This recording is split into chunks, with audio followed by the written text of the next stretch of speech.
What's going on, everybody? It's your boy Gage. Welcome to the channel. Today I am going to be showing my updated Ice Barrier deck profile for the Genesys format of the Yu-Gi-Oh! Trading card game.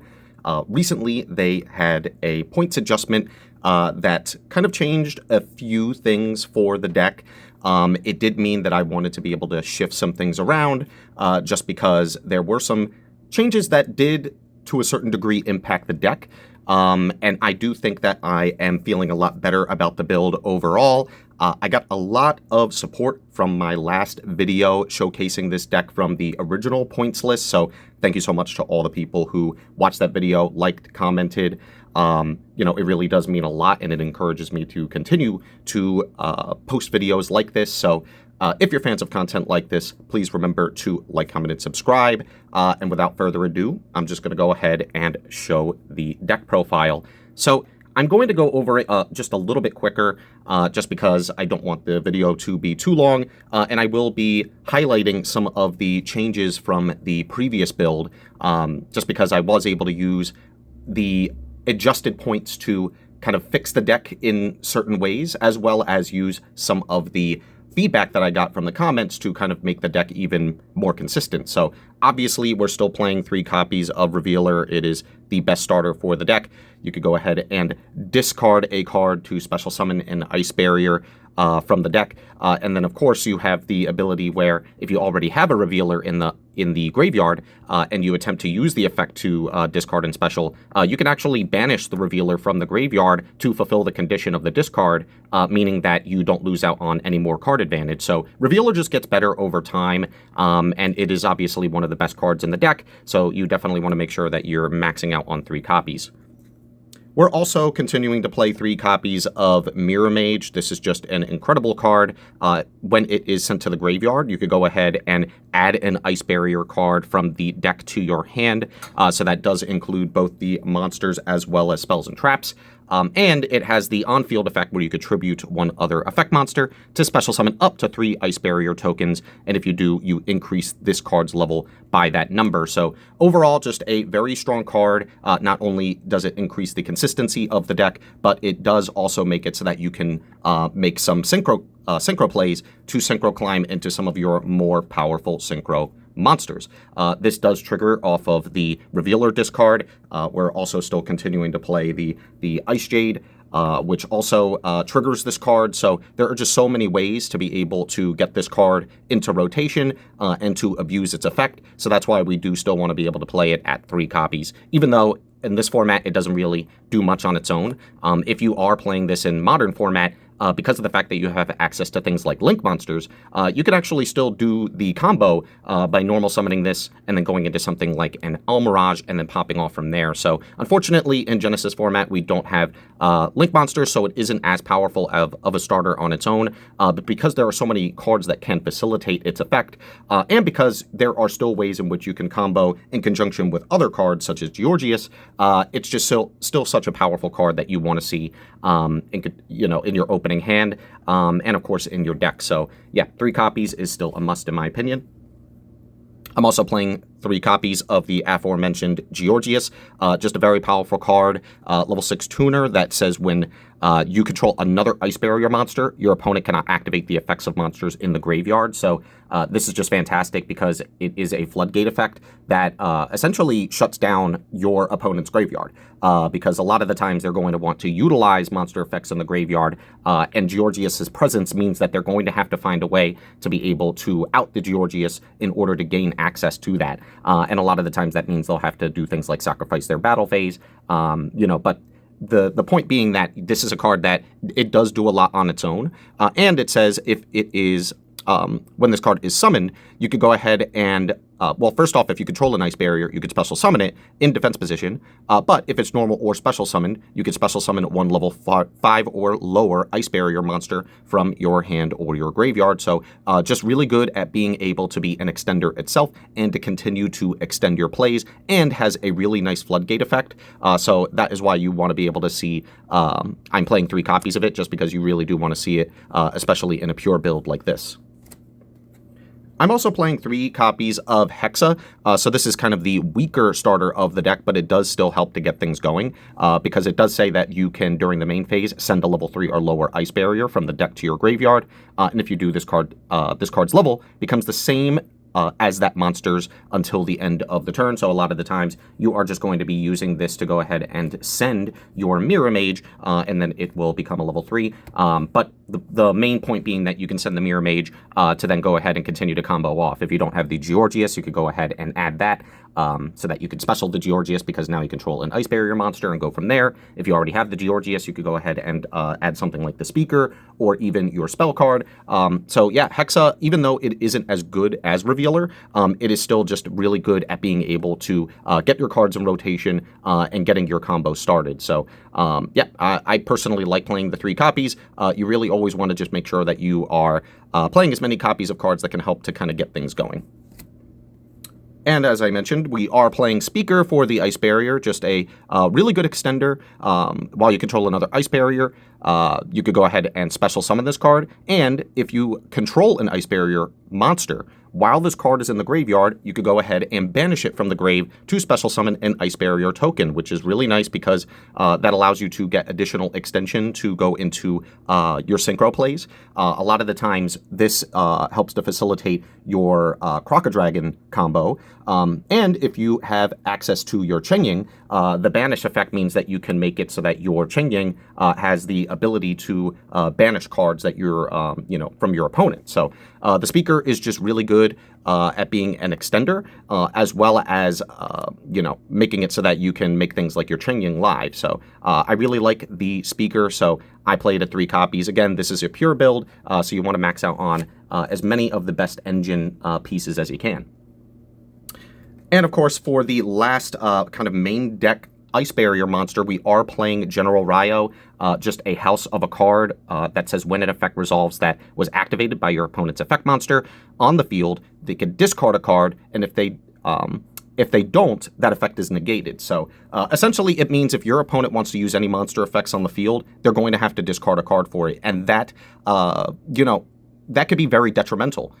There are a lot of decks in the game that have to utilize the effects of monsters on the field, and they can't really afford the loss in card advantage if they are forced to play into the General Ryo. So a lot of the times this can, once this hits the field, it can spell game for your opponent. Not impossible to remove by any means, but it does make it that much more difficult for your opponent to be able to mount a comeback. It is just one of the best cards that you could special summon off of your Lancia's effect, which we'll talk about once we get to the extra deck. So yeah, it is just a fantastic card, so that is why I'm choosing to play the 1 copy. As I mentioned earlier, we are, even though it isn't an Ice Barrier, it might as well be an honorary Ice Barrier monster in Ice Jade Ran Azurine. Essentially, this says you could go ahead and discard a water monster to special summon this card from the hand, and then you could special summon an Ice Jade token that is a level 3.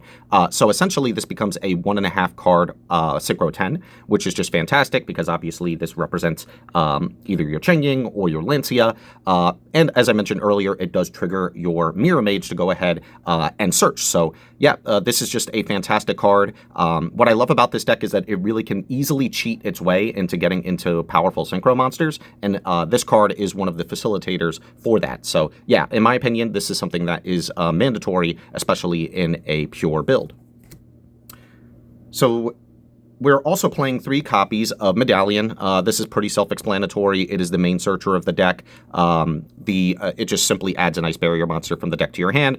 So really, depending on what your hand is shaping like, you could use the Medallion to go ahead and search for whatever you need. If you already have Revealer, for example, you can go ahead and search for the Mirror Mage. That way, when you go and normal summon the Revealer to discard, you can discard the Mirror Mage, which will be that much more powerful of a play because not only are you getting the special summon off of your Revealer, but you're also triggering the search for your Mirror Mage. So I love the fact that Medallion is just so flexible because it really allows you to sculpt your hand into whatever it is that you need. We're also playing one Freezing Chains of the Ice Barrier, just a really good searchable card off of the Mirror Mage. When it's activated, you could target a level 4 or lower Ice Barrier from the grave and special summon it, so nice extender. And it does have a secondary ability that does come up every now and again, where while you control 3 or more Ice Barrier monsters you control are unaffected by the effects of your opponent's monsters that were special summoned from the extra deck specifically. So if you do just so happen to have a critical mass of Ice Barrier monsters in play, sometimes they can actually be good to just kind of keep in play because of the fact that if you know your opponent is playing a strategy that relies on the extra deck, you can make it so that all of your Ice Barriers are essentially unaffected. Now, they can still be destroyed by things like battle and things like that. So, you know, it's not bulletproof by any means, but it does mean that it makes your cards that much stickier because now your opponent is going to be forced to go remove them by means of things like battle and less than ideal means. So Freezing Chains, it's searchable, you know, it's a good extender, and in a pinch can be used as a way to be able to protect your cards, depending on how many Ice Barriers you control. And so one of the suggestions that I decided to take from one of the comments in the previous version of this deck is actually the Foolish Burial Goods engine. So we are choosing to play Foolish Burial Goods as well as Ice Barrier. So the Foolish Burial Goods does represent 3 points off of the Genesys list. So this is going to be the first instance of us actually utilizing points from the list. And I think it's worth it. I think that people were onto something in terms of being able to use this as kind of a consistency engine, so to speak. So the Foolish Burial Goods is self-explanatory. You send a spell or trap from the deck to the graveyard. So that is going to be, your target is going to be your Ice Barrier, which says if it, you can banish it from the graveyard to send 1 level 5 or higher water monster from the deck to your grave, and then you can add a water monster from your grave to your hand. And until the end of your next turn, after this resolves, you can only special summon water monsters. That's perfectly okay because the entire deck is water. So the restriction is not relevant to us. But I do agree in that the consistency that this provides is really nice because early game you could use it to search for things like your Georgius or your Azurine. But even late game, it essentially means that you can add whatever it is that you need from the graveyard, which is just really good recursion. And even if you do just so happen to draw into this, its main effect is actually not all that bad. When an attack is declared involving your opponent's monster, you can change that opponent's monster's attack to 0, negate its effects, and it can't change its battle position. So what's really nice about that is that a lot of the ways that your opponent is going to try and remove some of your Ice Barriers is through battle. So a lot of the times they might not see this coming in that if you already have the Ice Barrier set, if they do try to go into battle to remove our General Raiho or something along those lines, you could go ahead and flip Ice Barrier and make it so that your opponent's monster will not be able to remove your monsters. So I do like the utility in the Ice Barrier. I'm definitely going to be testing it a lot more, but right now the theory seems pretty sound. So I definitely recommend it. And considering the Foolish Burial Goods is really only 3 points, it really is no skin off our back. It did mean that we had to shift around a lot of the other cards that we are playing to accommodate. But honestly, it's the points are so minimal that it really didn't make all that much of an impact on the deck build as a whole. So I definitely appreciate the suggestions there. And obviously, if there are people who have other suggestions, feel free to go ahead and make them in the comments. But I think that this theory is pretty sound. So, this is going to be probably the controversial part of the video because I did get a lot of pushback on this from my last video, but guys, I do need you to hear me out. The rest of the deck, the main deck itself, is going to consist of hand traps, and this is twofold. The reason that we are playing these hand traps is because even though Genesys is a quote-unquote lower power format, a lot of the decks are still relatively powerful. I mean, look at Ice Barrier. If we actually go off unimpeded, our end board is almost unbreakable. It means that we are going to be able to win a majority of the time if we are able to combo off uninterrupted. So there are a lot of decks that are like that in the modern game of Yu-Gi-Oh! It just is what it is, even with the removal of pendulums and link monsters. So the other reason is because when we go for our Crocodragon combo, that combo in particular allows you to draw into multiple cards. Those cards are not going to be useful unless they are things that we can use on our opponent's turn. If we're drawing into things like Engine, that doesn't matter. We really, at that point, by the time we got into the Crocodragon, we've already utilized most of our Engine in the first place. So the Crocodile is really powerful, and that combo is powerful because it draws us into things like non-engine, which in this case is going to be hand traps. So you personally do not have to go ahead and go the route that I'm choosing to go when it comes to playing the hand traps. But in my opinion, it just makes the deck that much better. And with the shift in the points for a lot of these hand traps, it means that they are much more affordable to be able to play in the deck without taking up too much of your point allocation. But I will say a majority of the point allocation has gone towards the hand traps, and one of those being the most powerful in the format, and that is Droll and Lockbird. This is 5 points apiece, so this is 15 for the playset. Very powerful card. Obviously, you are not going to be want to be caught slipping going against Runic, Typhoon variants, going up against those decks and having them go uninterrupted is going to be a detriment. There are so many cards, so many decks in the game that do a lot of searching, and you really want to make it so that, these decks are not able to pop off as much as they are. So it is a necessary evil that we have to play hand traps, but, if we have to and our deck just so happens to support it really well, then I see no reason why we can't. Our deck is already really consistent with so many starters, from the Revealer, the Hexa, the Medallion of the Ice Barrier. I mean, even 2-card combos in conjunction with Georgius, that there really isn't any reason for us to swap out these cards for things like more engine when our deck is already super consistent. So that's pretty much my ramble. Obviously, for your builds, you don't have to play hand traps. I could recommend playing more copies of some of the main deck engine cards. Originally, I was playing Winds of the Ice Barrier. You could play more copies of the Ice Barrier Trap. There are so many different things that you can swap out for this, but in my opinion, hand traps are the way to go. So I did still continue to play 3 Droll. I'm also playing the newly adjusted Nibiru the Primal Being. Prior to the points adjustment, this card was way too expensive for us to justify, but now that it's 5 points a pop, so 15 for the playset, it is one of those cards that I feel is required for us to be able to play. The fact remains that before the points adjustment, people were absolutely disrespecting the fact that this card was not being played.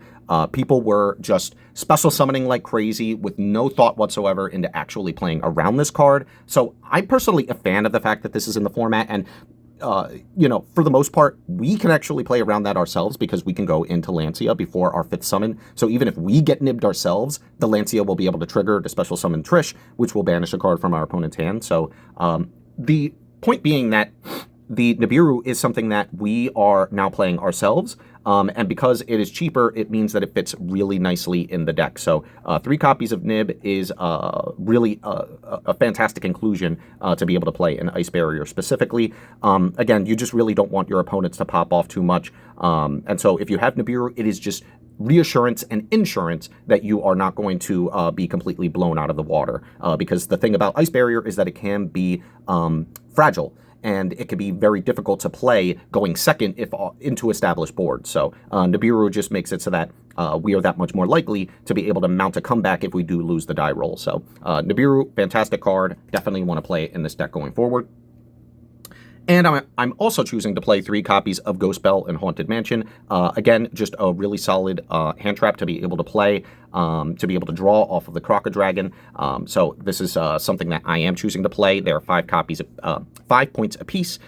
So this is 15 for the playset. So a majority of our point allocation is going here. So one of the things that I had to actually do and change from the last version of the profile is change it so that I removed Ash, which it does feel bad to do, but the thing is, Ash Blossom was just way too expensive of a card on the Genesys point list for us to continue justifying.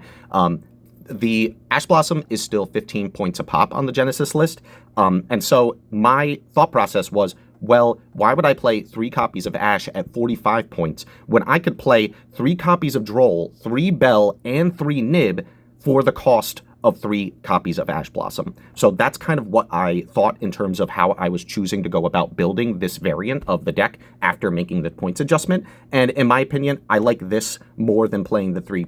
I would rather play this if it means not playing the 3 copies of Ash Blossom, because this is the playset of Droll is 1 Ash, the playset of Bell is 1 ash, and the playset of Nib is 1 ash. So while it does hurt that we don't have access to be able to play that anymore, it more than makes up for the fact that we get to play a suite of other really powerful hand traps in its place.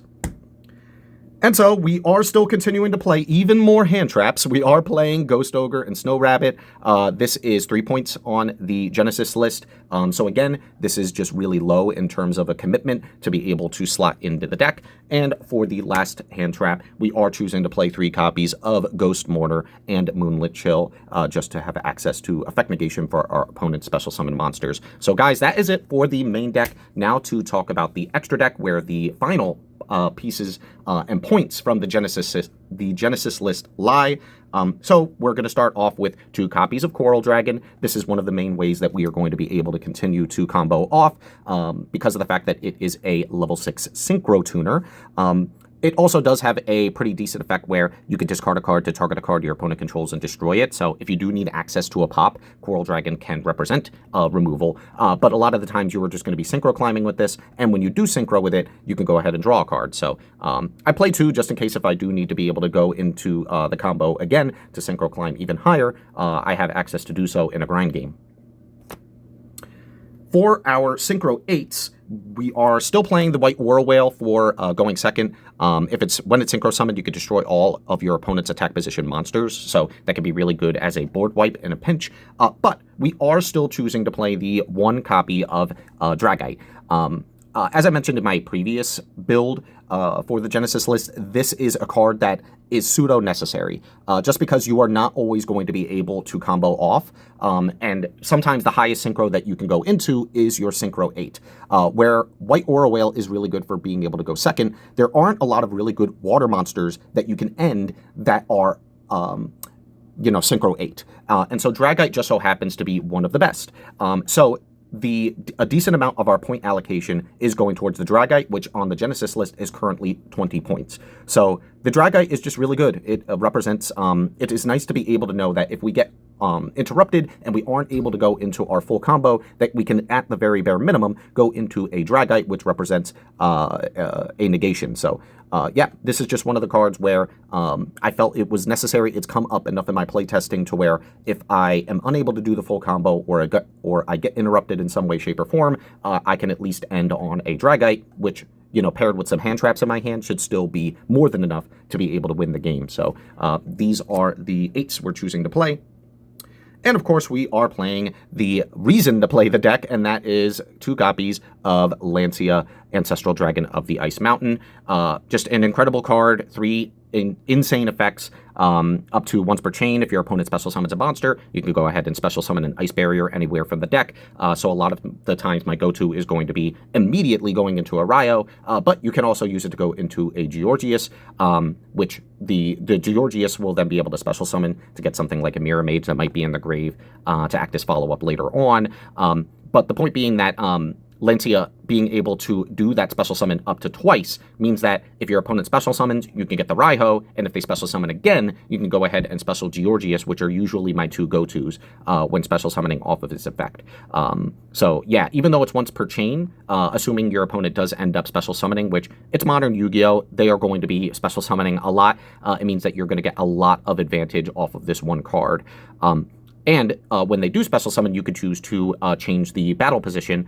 So a lot of the times if they special summon it in attack position, you could go ahead and, even if it is a very powerful monster, you could just switch it to defense position so they can't use it as a means to be able to attack into your monsters to remove them from the field.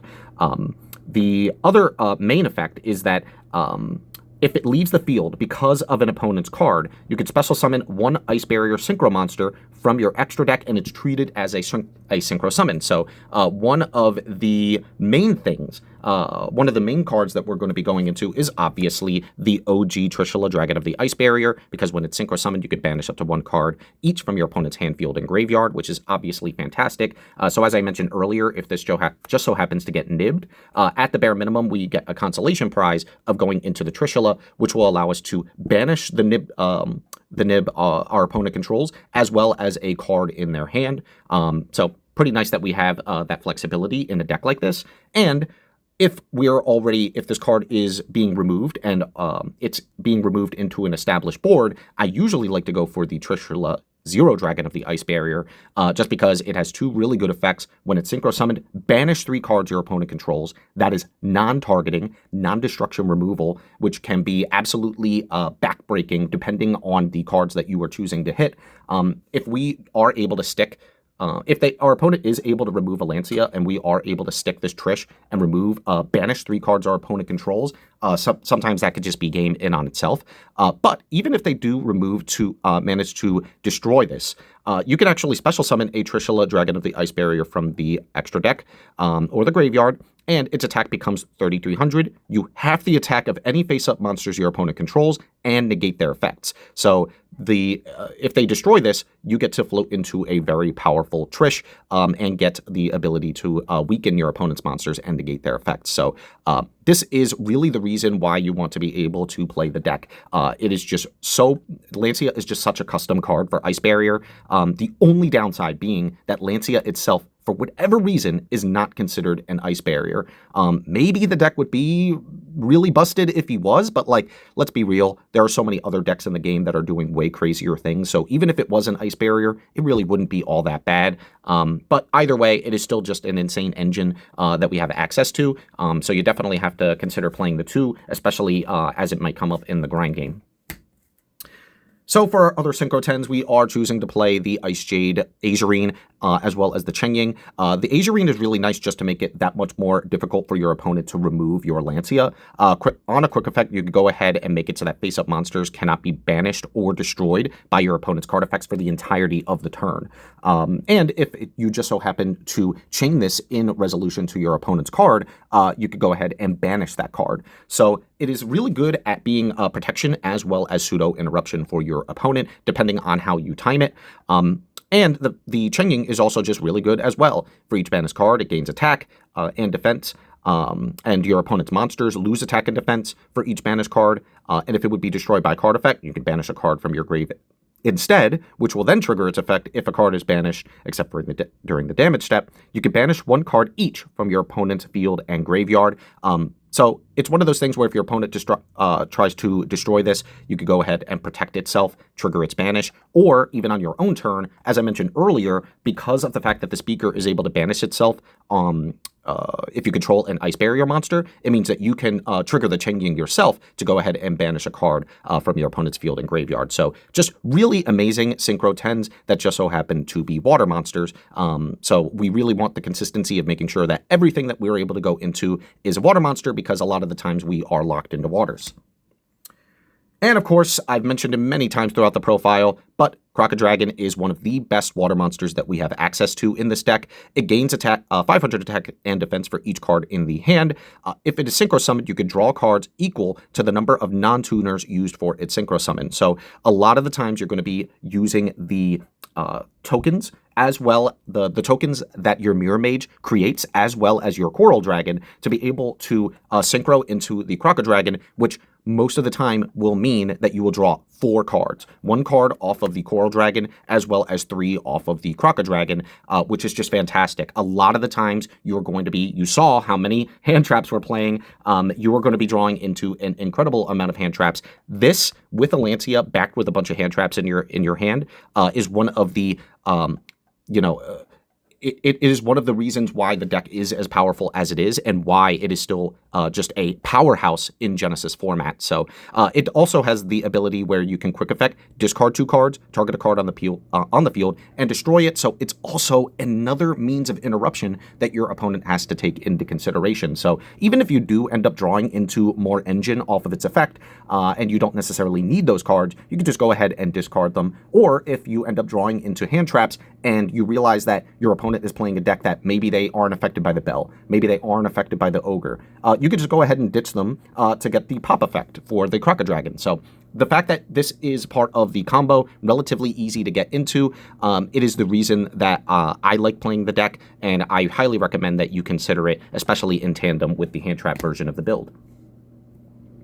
And for the remaining slots, I am playing, as I showed off in my last video, in the side deck, I am choosing to play Ultimate Slayer. So we are playing a suite of Ultimate Slayer targets. I'm choosing to play one Mereologic Aggregator, one Garura Rings of the Resonant Life, and I'm playing two Malong. Now, you don't necessarily have to play two Malong. This is because I'm specifically going up against a Dogmatica player at my locals who just so happens to rip a lot of cards from my extra deck, and so I wanted to make sure that I had as many targets as possible to be able to make it so that that effect was detrimental to him. So this is more so a meta thing for my own locals, so please feel free to, just adjust it as you see fit. If you don't plan on playing Ultimate Slayer yourself, you could either play more copies of all the other synchro monsters that I mentioned. You could even play things like the OG Brianak, for example. You could play things like, in my last video, someone recommended the Kragan package, just in case if you do need to be able to use your level 4s to go into an Xyz play. It really doesn't come up all that much for me, so honestly, the best value I found in these remaining slots has been for Ultimate Slayer, and I want to make sure that I have a target for each of the various summoning types. So, guys, that's it for the main and extra. I'm going to quickly go over the side deck. Honestly, not too much has changed. I am still playing... So the last thing that I failed to mention was that one of the biggest changes to the points list was the Trishula Dragon of the Ice Barrier. So we kind of got a slap on the wrist, to be honest, guys. Beforehand, this card was basically nothing, and they adjusted it so that this is now 13 points. So that did mean that we had to find cuts in other areas, which, that did mean we did have to make a lot of changes in the other cards that we were playing. But this represents the final points that we are using from the Genesys point list, bringing our total to 99 points. So between the hand traps that cost points on the list, as well as our Adamancipator Dragite, so that goes for the Foolish Burial Goods, the hand traps, the Trishula, as well as the Dragite. That represents 99 points, which is really clean. So I just wanted to make sure that I mentioned that because all of the remaining cards that we're playing in the side deck are free. So we're playing 3 copies of Twin Twisters. Back row is pretty good in this format, so you do want to make sure that you have an option to be able to remove your opponent's back row, especially if you're playing into an established board. I'm choosing to play 3 copies of Spellbound. Dimensional Barrier is at 100 points, so in my opinion, Spellbound, this is just weighted for a format.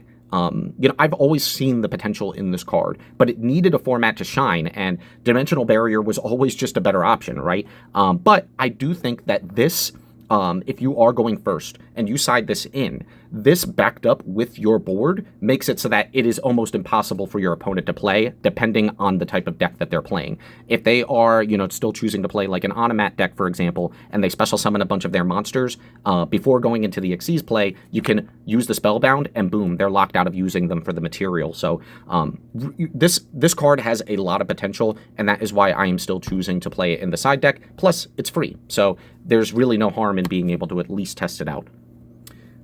And one of the changes that I realized I wasn't playing in my side deck before is 3 copies of Gameciel. I don't know why I wasn't. This card is free on the list, to reiterate. It is a water monster that just so happens to be a kaiju to be able to remove our opponent's towers type monsters. The deck is very powerful, but like I mentioned, going second, it can be difficult, especially if you end up playing into decks that are able to establish a towers, or aka a monster that, is unaffected by card effects and things of that nature. So that could be almost impossible for us to deal with the main deck. So Gameciel is just nice insurance for us to be able to say, all right, we know our opponent is playing cards that are like that, and it is difficult for us to be able to remove that type of monster. So Gameciel being a water monster, and just having the ability to be really good removal was just a no-brainer that for whatever reason, I don't know why I wasn't playing in my previous version of the build. And I'm also choosing to play 3 copies of DD Crow. This was originally being played in the main deck, but because I made the adjustments to the types of hand traps that I was choosing to play, it means that I just kind of allocated it to the side deck, just because it is really targeted towards specific decks, and I really don't want to play cards that don't have utility against a majority of the decks. And DD Crow, there are times where it's just straight up dead. So I'd rather just allocate it to the side deck. And, you know, if I do just so happen to need it, I can swap out one of the other hand traps in the main deck. But I've just found that when I was main decking it, it didn't come up as much as I thought it would. And last but not least, as I mentioned, I'm playing the Ultimate Slayer just to be able to be really good removal if my opponent just so happens to be playing a deck that, again, is Fusion Synchro or Xyz monsters. Obviously, we don't have to worry about pendulums and links. But yeah, the fact that this card is free, I always knew that this was just an insane card. But of course, the modern format, there are so many really good cards that are just overshadowed by better things. So I like that Ultimate Slayer exists because now it has a format where it has the chance to shine. So guys, that is going to be it for the profile. Thank you so much for watching. Hopefully you learned something. Maybe you got some tips if you plan on playing this deck yourself, or maybe if you just so happen to be playing against it yourself, you found different ways, different choke points to be able to know how to be able to hit the deck. I am still open to suggestions. I am still playtesting myself. The thing about Genesys format is that because it is constantly getting the revisions to the point list and Konami is constantly adjusting, it means that the format is shifting in faster ways than we expected, which is very exciting. It does mean that I am a little worried because I do feel like this is one of the better decks of the format. So I really do hope that they don't continue to hit the deck. That Trishula hit was really just a slap on the wrist. 13 points really wasn't anything, but I feel like if they really do start to increase some of the other main deck cards, for example, then it can be really disastrous for us because, you know, one of the strengths of the deck is that we are able to play basically the entire engine with no cost, which leaves the rest of our non-engine to be cards like hand traps and things of that nature, which I just prefer to be able to play. So yeah, that's going to be it for the profile. Please remember to like, comment, and subscribe if you're fans of content like this. And until next time, GG.